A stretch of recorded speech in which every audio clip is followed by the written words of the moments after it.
J'avais prévu, avec Sonia, on avait projeté 18 mois, donc, ou 20 mois, je ne sais plus. Ça en a duré 49, donc là encore, c'était qui tout double. C'était plus long parce que c'était plus compliqué et depuis le premier jour, on nous disait Ah, Tsimeti. Faire le tour de Madagascar, ah, Tsimeti. Tsimeti, ça veut dire impossible. Ça n'est pas possible. Donc à Mada, c'est pareil. Tous les jours, on nous disait que c'était impossible. Et il a fallu prouver que, à force de volonté, de se prendre des baffes dans la gueule et de d'inventer des trucs, c'était possible. Voilà, faire flotter une charrette et lui mettre une voile. En effet, c'était pas prévu. Voilà, ça a été la charrette Transformers qui nous a permis de traverser des fleuves larges comme l'Amazone, en faisant nager les zébus, tracter la charrette par des pirogues. Voilà, c'est plus long, quoi, évidemment, quand il y a plein de problèmes. Mais comme on n'était pas pressé par le temps et que on était heureux et qu'on était utile, et que c'était que toujours passionnant et qu'on apprenait toujours des choses nouvelles, on faisait notre boulot, quoi. On était content, on n'avait pas envie de l'abréger. Le défi, c'est de toujours susciter l'intérêt. En fait, on y est parvenu avec nos films, qui étaient une gageure, hein. On a signé pour 8 fois 52 minutes. Il y en a eu 16. Donc avec moi, c'est toujours un petit peu qui tout double. Et comme ça n'a pas été quitte pour les films, j'espère que ça va être... Enfin, l'éditeur est a priori d'accord pour qu'il y ait 3 tomes. Donc voilà, le tome 1, il met les choses en place. C'est les 1000 premiers kilomètres. C'est un an en plus, un an, 3 mois. Et les 2 autres tomes, ça va être 2000 kilomètres. Donc déjà, ça va être plus dense. Mais il y a plein de choses que je ne veux pas répéter, en fait. Pour éviter les redites et toute la mise en place de la chose. Voilà, donc là, j'y suis, page 140, je suis au sud du pays Mahafal, je rentre en pays en Tandrouille avec des malgaches incroyables, avec des lances, des toges Maasai, des rituels. C'est des gens qui sont redoutés de tous et qui se sont avérés être les plus accueillants, les plus gentils et les plus drôles surtout. Ouais, le pays en Tandrouille. En Tandrouille, ça veut dire le peuple des épines. Ils vivent au milieu des cactus et des didieracées, des espèces de plantes de science-fiction qui n'existent que là sur Terre, puisque elles sont endémiques. Et donc, c'est assez surréel, le pays en tandrouille. Et on y a été très heureux. Je ne me définis pas comme nomade, je suis plutôt enraciné, sédentaire, mais quand je pars, je pars. Et, et j'en reviens pas vite. Voilà, je ne voyage pas 3 mois, je ne voyage pas 6 mois. Là, c'est combien de fois? C'est 4 fois 6 mois, oui. Ouais, c'est long. On ne voulait pas que nos enfants soient culturellement trop isolés. On n'allait pas alors quand même les contraindre d'apprendre le chinois ou une langue bizarre. Le malgache est une langue très belle. On s'est rendu compte qu'en brousse, il ne parlait pas aussi bien que le français qu'on imaginait, même si c'est la langue véhiculaire, la langue officielle, la langue administrative et la langue de l'élite, et la langue qui est écrite partout. Le malgache reste leur langue nationale et ils ont du mal à l'apprendre parce qu'il y a très peu d'écoles et que c'est un problème. Donc le français, effectivement, c'est pas une priorité. Mais pourtant, c'était notre raison de départ là-bas et surtout, ça c'est la première raison. Et la deuxième, c'était l'unité de lieu et de temps. On voulait enfin se consacrer à un pays pour l'étudier en profondeur. Et on pensait que la lenteur, la charrette, l'inculturation et les enfants allaient être des passe-partout pour justement nous ouvrir les clés de ces portes mystérieuses de la malgachitude, parce que c'est un pays avec une culture très spéciale, très mystérieuse, très asiatique en fait, beaucoup plus qu'africaine, et qui reste mystérieuse pour beaucoup. Et voilà, on voulait creuser cette question. Et en plus, l'aspect phénoménologique de Madagascar d'aujourd'hui, l'endémisme incroyable, et pourquoi un pays si riche et si pauvre, et si riche à tout point de vue, humainement, culturellement, en termes de ressources, en termes d'endémisme, j'en parlais, d'atouts. Pourquoi il est si pauvre d'un point de vue comptable?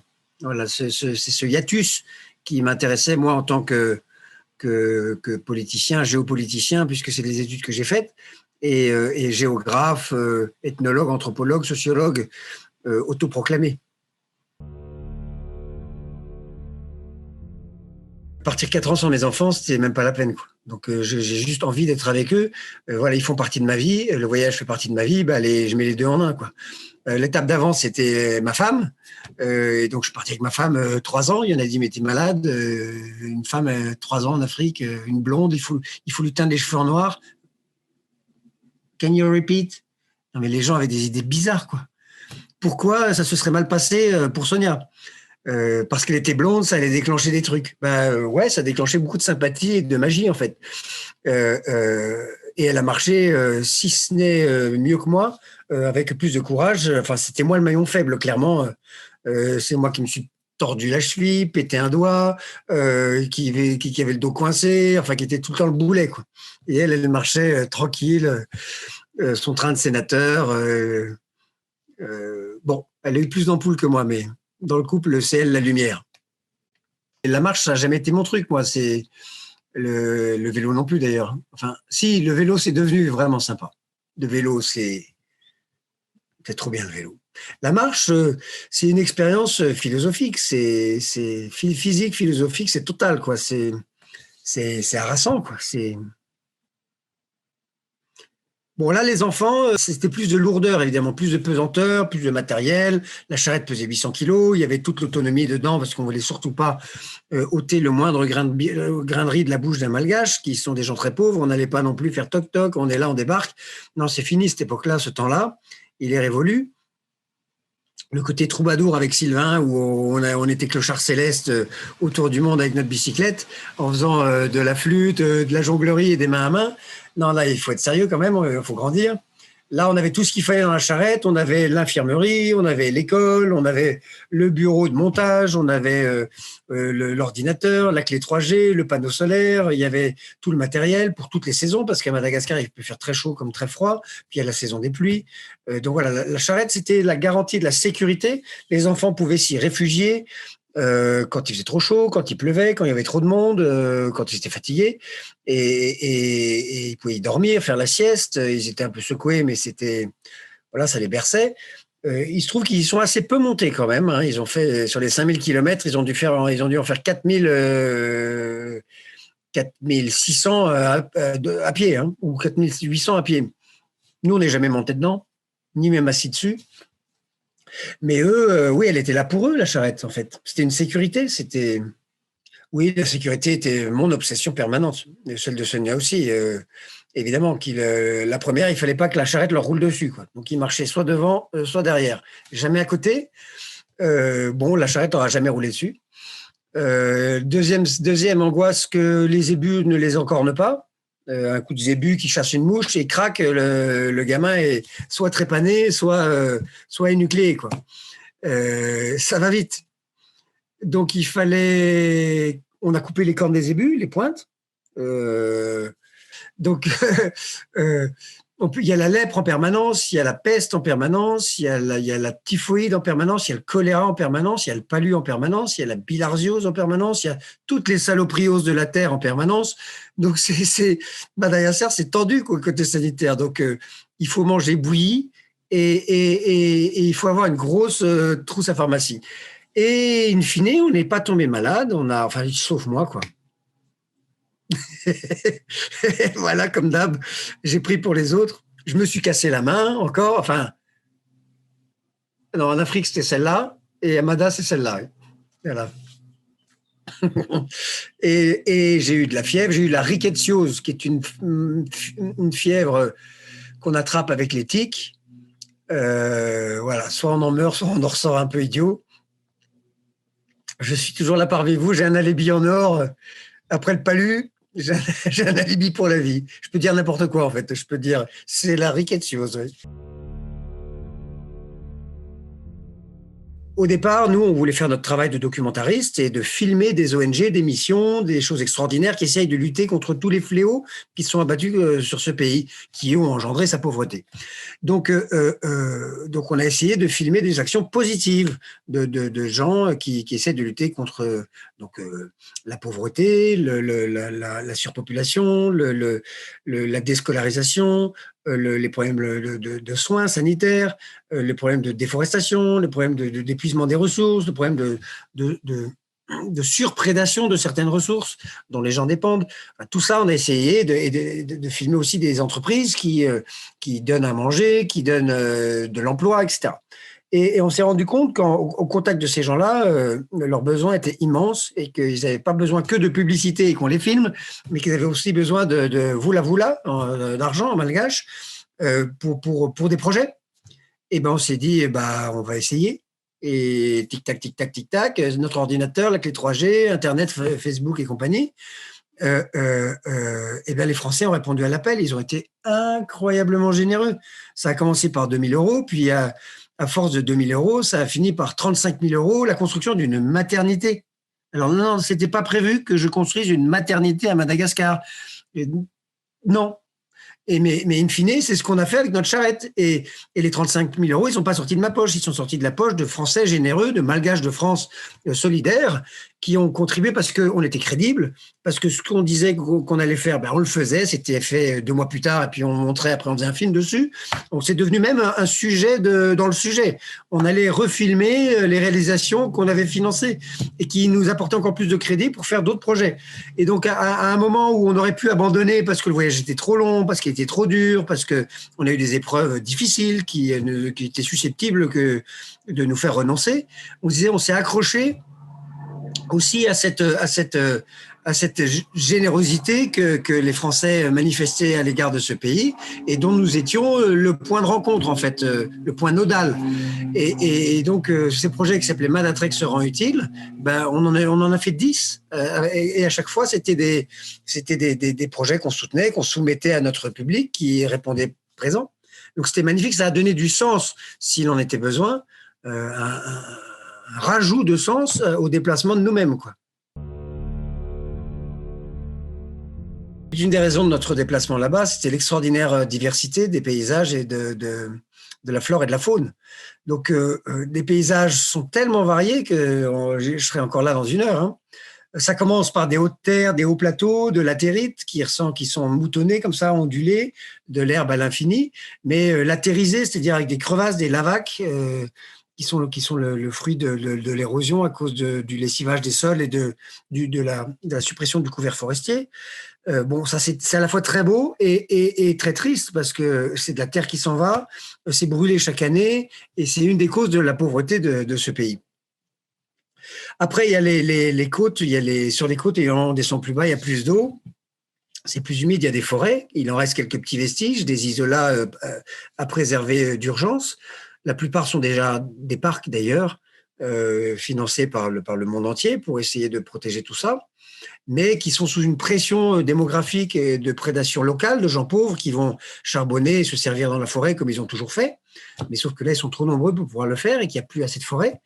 Et donc, c'est très compliqué de leur expliquer ça et surtout sans leur donner de solutions de rechange. Donc, beaucoup d'ONG vers lesquelles on s'est tourné essaient de leur offrir des solutions alternatives à la prédation dans les forêts. Quoi. Voilà. Passer le stade du chasseur-cueilleur. C'était possible il y a 10 000 ans sur Terre et c'était possible encore à Madagascar il y a quelques décades. Mais maintenant, ils sont 30 millions. On ne peut plus avoir ce mode de vie-là. Et d'ailleurs, ça satisfait personne. C'est pas un mode de vie confortable. C'est parce qu'ils n'ont pas le choix, tout simplement. Et à leur place, on ferait pareil. Donc, il ne s'agit pas de les juger. Il s'agit de juger un état de fait qui est dramatique à la fois pour les hommes et pour la nature. Quand l'homme souffre, la nature souffre au centuple. Voilà. Et comme l'homme souffre à Madagascar, la nature souffre d'autant plus. Donc, les forêts sont vraiment en péril. Et les espèces qu'elles hébergent, qui sont endémiques, uniques au monde, dans chaque forêt, il y a une grenouille unique et un lémurien unique et un caméléon unique. Donc, quand la forêt disparaît, c'est toutes ces bestioles qui n'existent nulle part ailleurs à Madagascar et nulle part ailleurs dans le monde qui disparaissent. Donc, en fait, c'est dramatique. Et les forêts, on les compte sur les doigts d'une main. Notre premier lémurien, on a mis plus d'1 an à le voir. Le premier vrai lémurien sauvage, pas un pauvre gars dans une cage ou dans un zoo, quoi. Un lémurien dans les arbres qui ne doit rien à personne pour le protéger. Il n'y a pas un bodyguard en bas de l'arbre. Il est chez lui. C'est un lémurien sauvage. On a inventé le concept de sauvage.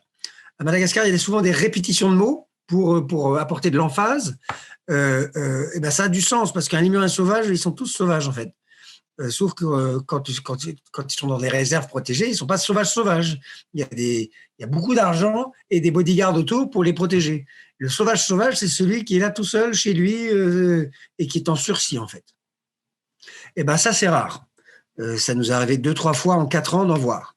Sur la côte est, il y a ce qu'on appelle un tunnel de verdure et de part et d'autre, c'est niqué à l'infini. Et donc, on est dans l'illusion de « Ah, elle est belle, la forêt vierge ». Et quand on sort pisser, enfin, quand on est en voiture, ce qui n'était pas notre cas, les touristes qui passent au travers, ils se disent « Ouais, il y a de la forêt ». Vous dites n'importe quoi, il reste de la forêt à Madagascar. Quand on va à pied et qu'on dort là, on se rend compte que c'est un rideau. Et de l'autre côté, c'est niqué à l'infini. Sur 100 kilomètres, c'est Verdun. Donc là, il y a de quoi se flinguer, quoi. C'est juste de la prédation stérile, quoi. C'est horrible. Et derrière, les sols vont se latériser, comme le phénomène qui s'est passé dans le nord-est du Brésil, le nord-est. C'est très, très compliqué pour un écosystème de se reconstituer. Très compliqué, ça prend des siècles. Et la nature ne se reconstitue jamais comme nous, on le voudrait. On dit, oh, on va la laisser tranquille, on se barre, on a tout cassé, on s'en va. Et si on la laisse tranquille, elle va revenir. Ben non. Non, c'est d'autres espèces invasives qui prennent le dessus. C'est pas les arbres à croissance lente. Et l'écosystème qui est tellement subtil, qui a mis des millénaires, des millions d'années à se mettre en place, il ne se reconstitue pas comme on veut. Les animaux ne reviennent pas, les arbres ne reviennent pas, la nature ne revient pas. Il y a une espèce de truc moche, laid, qui pousse. Ah ouais, qui est vert. Ah, mais c'est vert. Bah ouais, c'est vert, mais c'est juste détruit, quoi. C'est un combat qui doit être mené par des gens et ces gens doivent être rémunérés. Et c'est aussi une question de méthodologie. Et cette méthodologie, elle passe par la compréhension du fait culturel. Si avant chaque projet, on n'envoie pas un sociologue, un anthropologue et un ethnologue pour comprendre le fait culturel local, on se plante.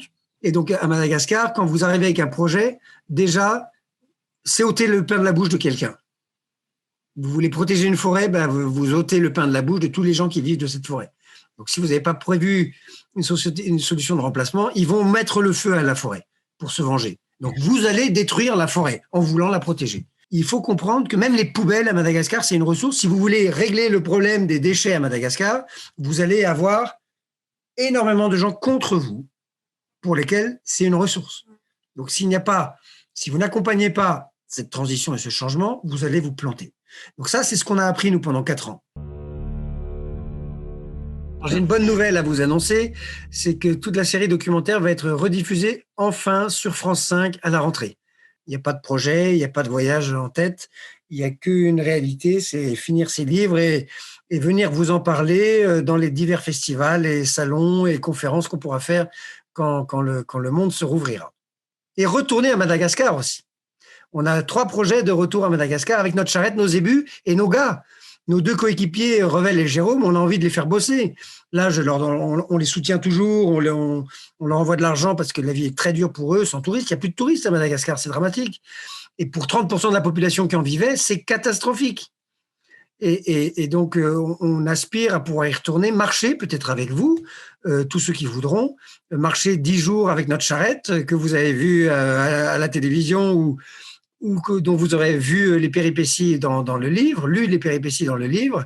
Et ben, Fanantenan, notre charrette, vous attend pour 15 jours de marche à Madagascar, autour de Tana, faire le tour des rouves. Les rouves, c'est des châteaux autour de la ville de Tana, et avec une plongée, une immersion dans la culture de Limerne. Limerne, c'est la région autour de Tana, que malheureusement trop de touristes quittent trop rapidement pour aller se mettre les doigts de pied en éventail sur la côte ou aller visiter des sites extraordinaires. Mais Limerne, c'est quand même le cœur de la culture malgache, de sa culture ancestrale et royale et historique, qui est très, très belle et qui mérite qu'on s'y attarde un peu. Donc voilà, c'est ce qu'on vous proposera au rythme de la charrette, sans porter de sac à dos, puisque ça sera la charrette qui portera les sacs à dos, mais ça sera avec nos zébus et puis avec Bibi.